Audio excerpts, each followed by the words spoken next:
The perfect Facebook marketing plan for 2020. Hey there, everyone. Everything worth doing takes a plan to get done, and latest Facebook marketing is no exception. And contrary to what lots of people believe, plans don't need to be complicated, convoluted mashes of unachievable, unrealistic goals. A streamlined, simplified plan full of actionable steps will always be your best bet. And today, we're going to show you the perfect Facebook marketing plan for 2020 and beyond. Set your goals straight. Start out by defining your Facebook marketing goals. What is it that you want to achieve by promoting your business on Facebook? No matter what your goal is, you have to make sure that it is achievable in a reasonable time and within your means. This means that you have to set goals that are realistic and that are consistent with your current capacities and budget. For instance, if you're just getting started, your goal shouldn't be to drive sales from the get-go, but to grow your brand's presence so people become aware that it exists. This is a realistic goal because unless you have a very large budget to freely spend on ads, the first step to make people want your products is to get them to know your brand first, and then to make them familiar with your products so they trust you with a purchase. On the other hand, if you've been growing your presence for some time already, but are struggling to drive sales, your goal should be to find out why you're not making sales yet and to improve your efforts. Then you can concentrate on making sales. So, first step here is to look at what you have achieved so far, and what you haven't achieved yet, and what things you need to improve, and then to define your goals accordingly. Learn about your audience. Unless your business offers a product or service with massive appeal, you can't just think of everybody as your audience. In fact, the more time you spend interacting with your would-be customers, the more you realize that your audience is a narrow segment of people with a particular interest or need that you fulfill. So, before you set out to create content and advertising campaigns, think of your perfect customer. Think of exactly who that person is who is likely to buy your product. Think of his needs. Think of his wants. Think of his social circle. Think of the place he lives in. Think of the type of content he consumes and the online places he visits. Now, visit the websites and social pages where that person hangs. Go to the online stores where he is more likely to buy his stuff.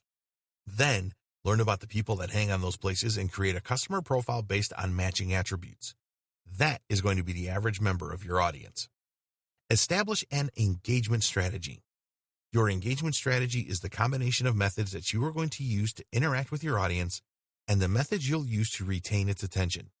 Now, while engagement strategies don't vary widely from one campaign to another, it is important to know that type of interaction and what type of platform your audience likes the most.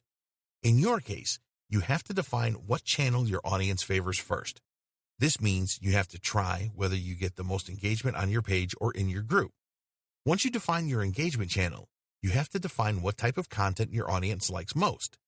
You'd find out with time, most likely during the first 3 to 4 weeks of posting content. It could be that your audience likes videos more, or infographics, or facts, or list articles. Once you define the content that your audience likes the most, you have to define how they like to communicate with you. In general, people simply love when you reply to their comments, and when you like or share relevant or funny comments. Establish a content schedule. It is vital that you establish a content schedule based on the type of content that your audience likes the most. So, if you find that your audience can't get enough of your videos, schedule 1 to 2 video posts a day at the right times. For more information on how to develop a content schedule the right way, check out Lesson 6, Creating a Facebook Content Marketing Calendar and Scheduling Posts. Determine your ad strategy. We mentioned elsewhere in this training before, but this is worth repeating. Your organic strategies are crucial, but they can only get you so far. If you don't want to limit the scope and reach of your Facebook marketing efforts, then you will have to invest in Facebook ads. And it is important that you define an ad strategy, again, based on the goals that you want to achieve. The good news is that an ads campaign can help you accelerate the process of achieving those goals, and you can launch ad campaigns that are optimized for each goal you want to achieve.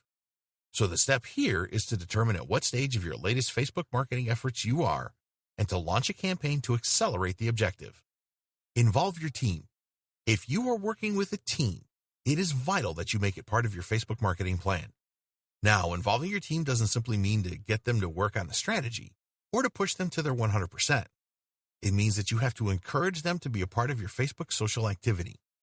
Give them incentives to share content from your page, to follow your pages, and to participate in your groups. By having your team actively participating with your brand on the platform, you can accelerate through leadership and organic relevance.